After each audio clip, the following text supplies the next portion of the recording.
मिट्टी की ढेरी जैसे रब्बा,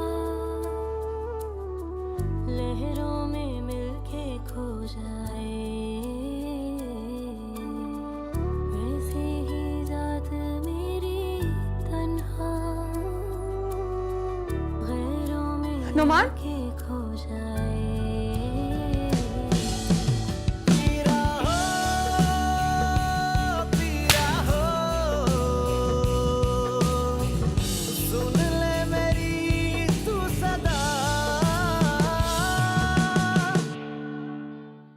मैं समझ से काम लेना होगा। नुमान इतनी आसानी से नहीं छूटेगा।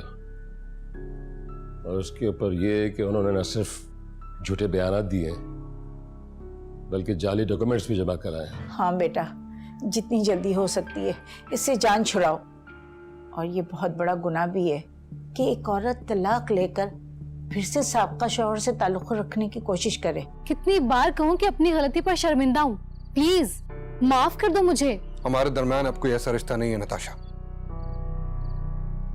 न माफी मांगने का न माफी देने का। इस तरह परेशान होने की जरूरत नहीं है। छोटी मोटी चोटें आई, कोई बड़ी चोट नहीं आई। उसे खुद हॉस्पिटल से लेके आ रहा हूँ। इसे कमरे में लेके जाओ, प्रॉपर मेडिकेशन करो इसकी, इट विल बी फाइन।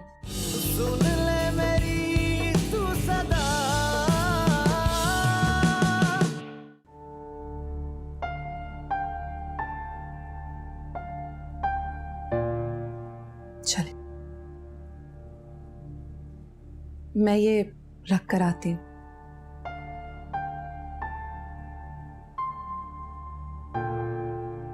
तलाक तो मैं तुमसे लेके रहूंगी, मगर इस धोखेबाजी की ऐसी सजा दूंगी कि हमेशा याद रखोगे। मैं बेनिश हूँ, बेनिश, कोई मासूमा नहीं जो कोने खुदरों में छुपकर अपनी किस्मत पर आंसू बहाए। अपने साथ ज्यादती करने वालों को मैं तबाह कर देती हूँ।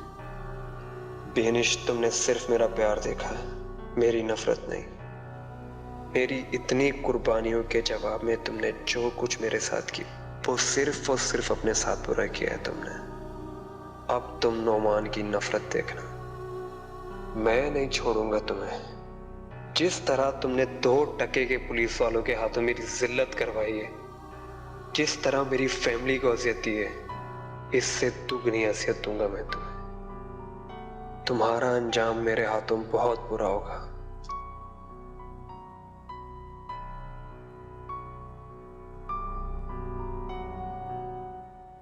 नुमान, नुमान, क्या हुआ? कुछ नहीं। देखिए नुमान, जो कुछ हो चुका उसे भूल जाइए। कैसे भूल जाऊं? मैं एक जख्म भूलने की कोशिश करता हूँ, वो मुझे दूसरा जख्म दे देती है। मुझे भूलने नहीं देती।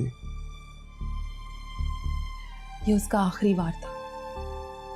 आप वकील से कहकर तलाक के कागजात रेडी करवाएं और दे दें उसे। इस किस्से को हमेशा हमेशा के लिए खत्म कर दें।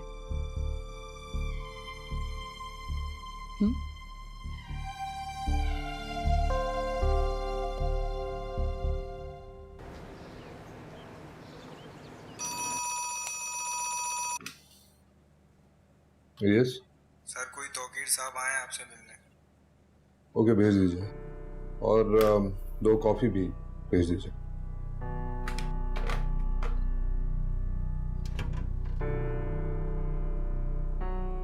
Good afternoon Sameer. Good afternoon. मुझसे मिलने की क्या जरूरत पेश आ गई आप? मैं अभी कुछ दिन पहले ही अमेरिका से वापस आया हूँ। आते ही तुम्हें कॉल की। तभी तो मैं हैरान हो रहा हूँ कि हमारी कभी इस तरह मुलाकात नहीं हुई सिवाय किसी 1-2 ओकेजन्स के।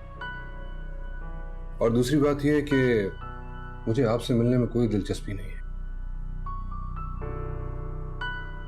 इस साफ गोई के लिए माजरत चाहता हूँ। मैं समझ सकता हूँ, मेरा कसूर ही ऐसा है,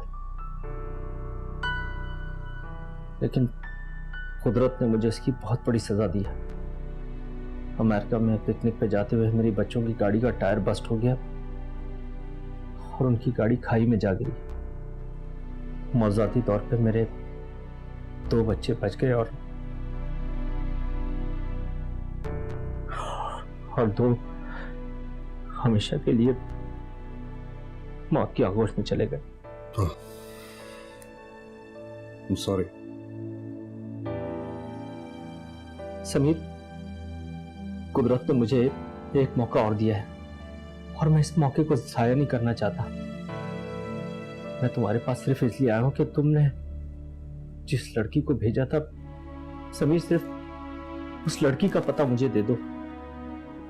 मैं और मेरा बेटा उसके मकरूज और कसूरवार है। वो लड़की अब मेरी बीवी है। जिस हालत में आपके बेटे ने उस लड़की को छोड़ा, वो किसी को मुंह दिखाने के काबिल नहीं रही थी। जिंदगी के सारे दरवाजे उस पर बंद कर दिए गए थे। क्योंकि वो इस मुश्किल में मेरी वजह से फंसी, इसलिए ये मेरा ही फर्ज बनता था। मगर मैं अपनी जिंदगी से बहुत मुतमईन हूं। समीर, मैं तुम दोनों से बहुत शर्मिंदा हूं। क्या तुम्हें अगर एतराज ना हो तो मैं उससे मिल सकता हूं? हाँ जरूर। थैंक यू यार।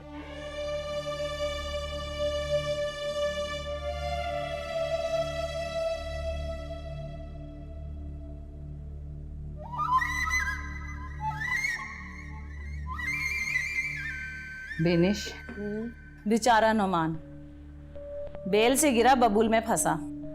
अभी उसके पुराने जख्म भी सही नहीं हुए थे, नए जख्म मिल गए।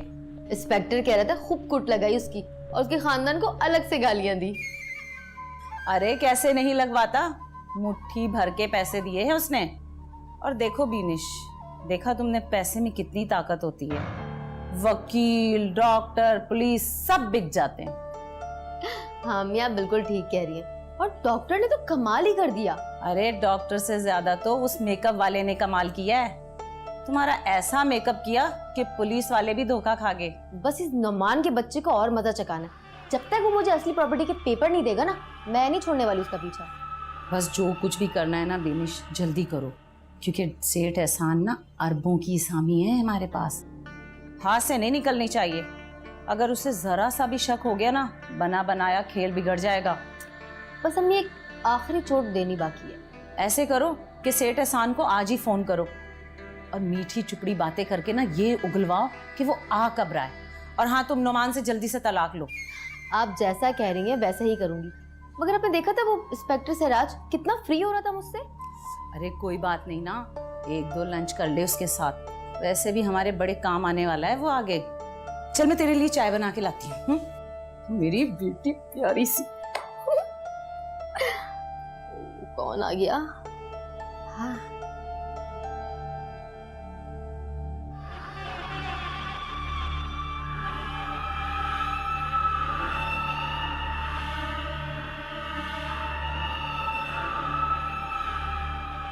बेटा वो तो कह रही थी ना तो मेरी कभी मंगनी हुई है और ना ही कभी रिश्ते की कोई बात चली है। मामा छोड़े, ये भी नताशा के गंदे दिमाग की कोई साजिश है। मुझे भी ऐसे ही लगता है।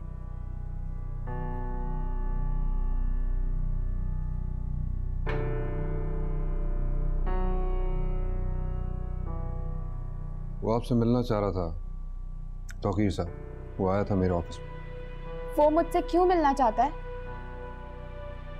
वो अपनी गलतियों पे बहुत शर्मिंदा था,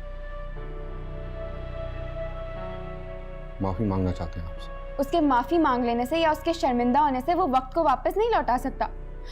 वो मेरा नहीं बल्कि मेरे पूरे खानदान का मुजरिम है। बेटा एक दफा तुम मिल तो लो, और कोई उस एहसान नहीं कर रहा तुम पर। तुम्हारा हक है उन लोगों पर।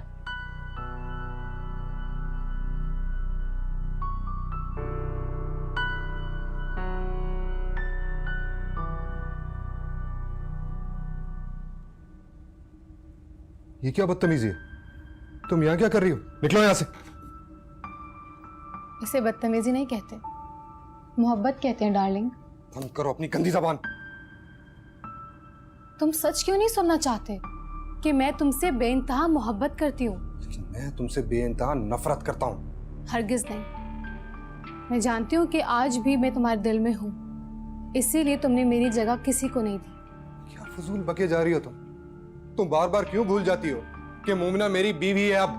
हाँ, बीवी है सिर्फ नाम की, सिर्फ एक कागजी रिश्ता है तुम दोनों के दरमियान, वरना तुम दोनों के रूम्स अलग नहीं होते। इसलिए नहीं कि मुझे उससे मोहब्बत नहीं है, मुझे उसकी जरूरत नहीं। वो इसलिए क्योंकि जिन हालात में मेरी शादी हुई है उससे, ताकि वो मेंटली प्रिपेयर हो जाए। और अब वो वक्त आ गया है कि हम अपनी खुशहाल जिंदगी का आगाज कर सकते हैं। तसल्ली हो गई? अब निकलो यहां से। तुम चाहे जितने भी बहाने बना लो, मगर मैं जानती हूँ तुम आज भी मुझसे मोहब्बत करते हो।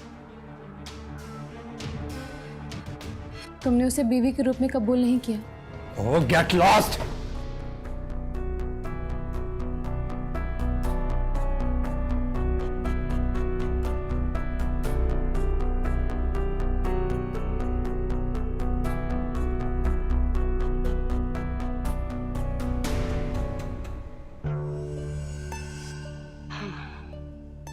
इतनी रात हो गई मगर कमरे में आने का नाम नहीं। बैठे होंगे अपनी चहेती भावज के पास। सोई नहीं अभी तक तुम? सो जाओ जल्दी यार, सुबह जल्दी ऑफिस जाना है, काफी काम पेंडिंग में पड़े हैं। आपके ऑफिस जाने या ना जाने से मेरा क्या ताल्लुक है? आपकी सारी जिम्मेदारियां तो आपकी चहेती भाभी और बहू ने ले रखी है। क्या बात कर रही हो नायरा? वो खाली मेरी भतीजी नहीं है, मेरी बहू भी है, और वो अपनी जिम्मेदारी बहुत अच्छी तरीके से निभाती है। वो किसी की जगह लेने की कोशिश नहीं करती। तो फिर किसी ने तो मेरी जगह ली है ना, इसीलिए तो आपने दूध की मक्खी की तरह मुझे निकाल फेंका अपनी जिंदगी से। और नायरा, ऐसा कुछ भी नहीं है। तुम मेरी जिंदगी हो, मेरी मोहब्बत हो, तुम मेरे बच्चों की माँ हो तुम। ये आज अचानक आपका लहजा कैसे बदल गया? बस यूं ही ख्याल आया मुझे कि जिंदगी में वैसे ही बहुत सी परेशानी है। फिर भाभी ने भी समझाया मुझे। अच्छा, तो आप अपनी चहेती भाभी के कहने पर मुझे मनाने आई, वरना आपको तो मेरी कोई जरूरत नहीं। नायला, अब वो इस घर की बड़ी है। वो बड़ी होंगी आपके लिए। उस मक्कार औरत से मेरा कोई ताल्लुक नहीं है। हमेशा मेरे हक पर ढाका डालने आ जाती है वो। बस बंद करो अपनी नायला। खबरदार, जो भाभी के खिलाफ एक लफ्ज भी तुमने अपने मुंह से निकाला होगा। भाभी ने तुम्हारे हक में डाका नहीं मारा है, बल्कि तुम्हारा वकार उनका हाथ पकड़ के इस घर में लेके आया था। मैं जानता हूं अच्छी तरह कि तुम्हें किस बात का दुख है। तुम्हें इस बात का दुख है कि वकार की मोहब्बत तुमसे छिन गई और तुम्हें मुझसे मजबूरन शादी करनी पड़ी।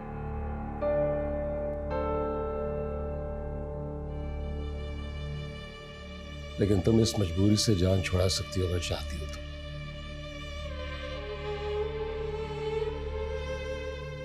मुझसे अलग हो जाओ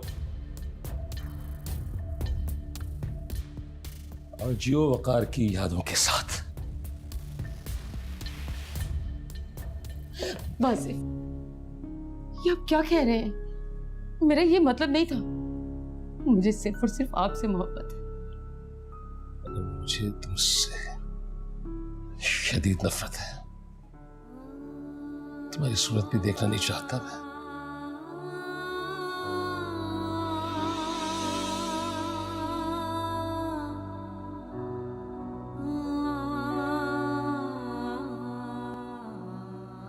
मुझे तुमसे शदीद नफरत है।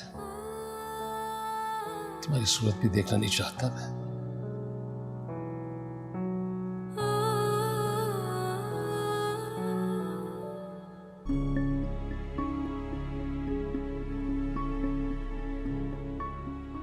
किसी को मेरी जरूरत नहीं इस घर में। सब मुझसे नफरत करते हैं,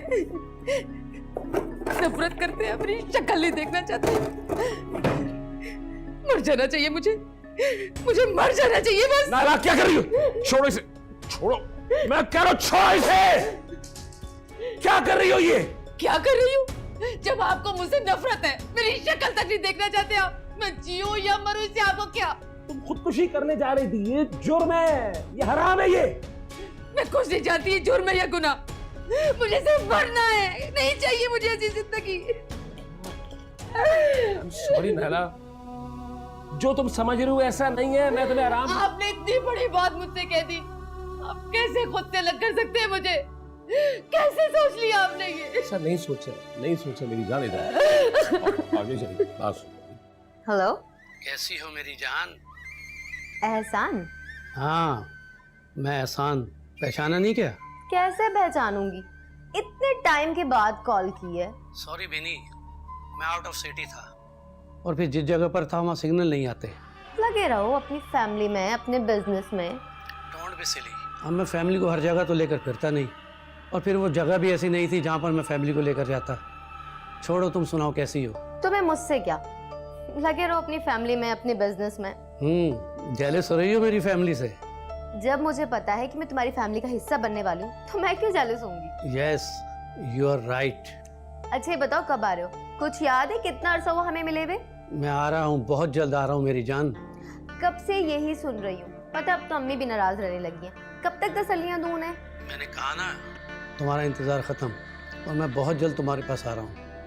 मैं अचानक आकर तुम्हें एक सरप्राइज दूंगा। असल में अभी मुझे एक जरूरी काम है, मैं बाद में बात करता हूँ। Okay, bye. बाय।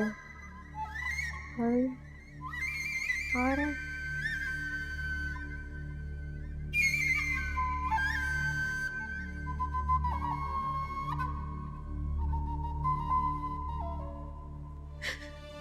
आपने ऐसा सोचा भी क्यों आसिफ?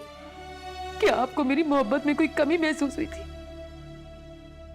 जब इंसान किसी से बहुत टूट के मोहब्बत करता है तो उसमें किसी की शराकत बर्दाश्त नहीं कर सकता। नैला, मुझे पता नहीं क्यों हमेशा से ऐसा लगा है कि तुम्हारी मोहब्बत मेरे लिए नहीं है,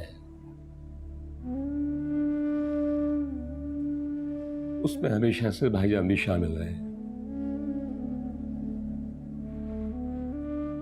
मोहब्बत में कभी नहीं नाला, अगर शिकवे का एहसास जरूर था। जी यूं लगता है कि मैं तुम्हारे लिए कभी भाईजान जैसा नहीं बन सका।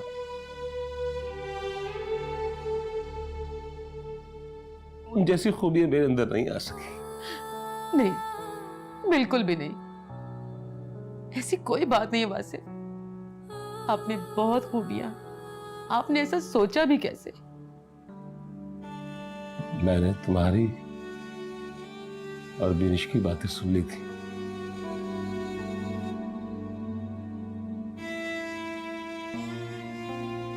मुझे मालूम था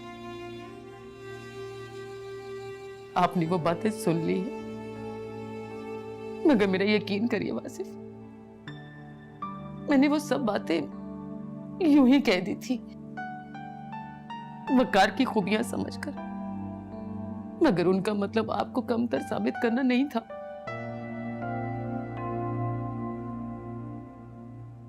बिनिश के वरगलाने पर मैं बातों बातों में वो सब कह गई। वकार मेरे बचपन के साथी, एक अच्छे दोस्त और मंगेतर थे। उनसे उनसियत तो लाजमी बात थी, मगर मेरा खुदा गवाह है बस, जब से आप मेरी जिंदगी में आए, जब से आपसे शादी हुई, मेरी तमाम तर मोहब्बतों के हकदार आप बन गए। हाँ, मैंने वकार को सोचा जरूर है, मगर सिर्फ नफरत से।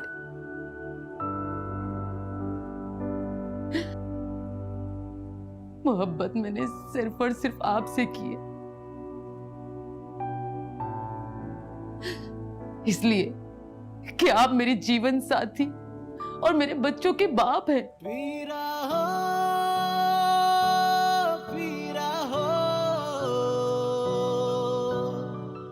सुन ले मेरी तू सदा, पीरा हो,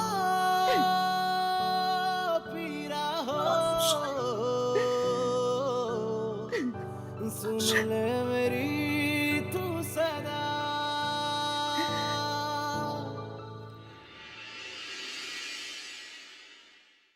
सुन ले मेरी तू सदा। प्लीज मुझे एक मौका देते, मैं अपने तमाम गुनाहों की तलाफी कर दूंगा, और जैसे आप कहेंगी मैं इसका अजाला करने के लिए तैयार हूँ। मेरी अम्मी और मेरी बहन तो शायद आपकी शक्ल भी ना देखना चाहें, और मेरे पास भी आपको देने के लिए कुछ नहीं है, माफी भी नहीं है। फायदा हुआ नहीं, अब होगा। जब अदालत के धक्के खाएगा ना नौमान, और उस पे 2-2 मुकदमे चलेंगे, एक तो टॉर्चर करने का और दूसरा बगैर इजाजत दूसरी शादी करने की। तुम्हारे सिवा मेरी जिंदगी में ना कोई था ना कभी होगा। मेरी एक बात कान खोल कर सुन लो तुम, अगर तुमने मुझे माफ ना किया ना तो मैं अपनी जान दे दूंगी।